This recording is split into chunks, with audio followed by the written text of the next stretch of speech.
অরণ্যকুমার চক্রবর্তী ও গৌরীবালা দাসের জার্জ সন্তান ছিলেন শেখ মুজিবুর রহমান।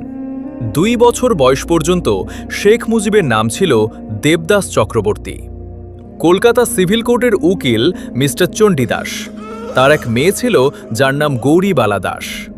চণ্ডীদাসের সহকারী উকিল মিস্টার অরণ্যকুমার চক্রবর্তী চণ্ডীদাসের কলকাতাস্থ বাসায় নিয়মিত যাতায়াত করত। এই সুযোগে চণ্ডীদাসের মেয়ে গৌরীবালার সাথে অরণ্যকুমার চক্রবর্তীর অবৈধ সম্পর্ক গড়ে ওঠে। এভাবে চলতে থাকে দিনের পর দিন। তার ফলশ্রুতিতে এরই মধ্যে গৌরীবালা গর্ভবতী হয়ে পড়েন। গৌরীবালা যখন বুঝতে পারলেন তিনি গর্ভবতী হয়েছেন, তখন গৌরীবালা অরণ্যকুমার চক্রবর্তীকে তাকে বিয়ে করার জন্য চাপ দেন। অরণ্যকুমার চক্রবর্তী ইহাতে রাজি না হয়ে অবৈধ সম্পর্কের কথাও অস্বীকার করেন। এদিকে চণ্ডীদাস বিষয়টি জানার পর চিন্তিত হয়ে পড়েন।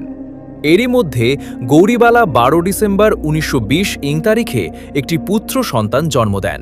তার নাম রাখা হয় দেবদাস চক্রবর্তী।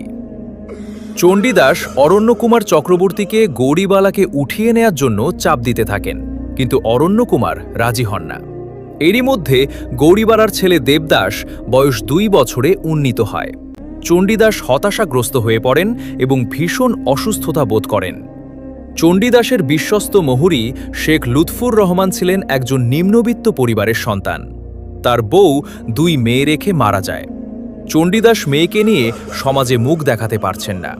এইদিকে মহুরী লুৎফুর রহমানের অর্থ ও তার 2 মেয়েকে দেখার জন্য আরেকটা বিয়ের কথা ভাবছিলেন। এমন অবস্থায় গৌরীবালার ছেলে দেবদাসের বয়স যখন 3 বছর, তখন চণ্ডীদাসের মহুরী শেখ লুৎফুর রহমান চণ্ডীদাসের সমূহ সমূহীর সম্পত্তিসহ গৌরীবালাকে বিয়ে করেন।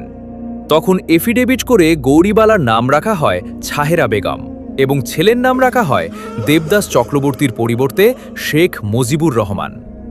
এফিডেভিট নম্বর 118 তারিখ 10 নভেম্বর 1923 সাল, কলকাতা সিভিল কোর্ট, পশ্চিমবঙ্গ, ভারত। সাক্ষী জনাব আব্দুর রহমান সাফায়াত, কোর্ট দারোগা, কলিকাতা, থানা প্লাস পোস্ট, ভান্ডারিয়া, সাবেক জেলা, বরিশাল।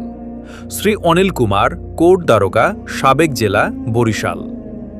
কলকাতার সিভিল কোর্ট প্রতিষ্ঠিত হয় 1887 সালে।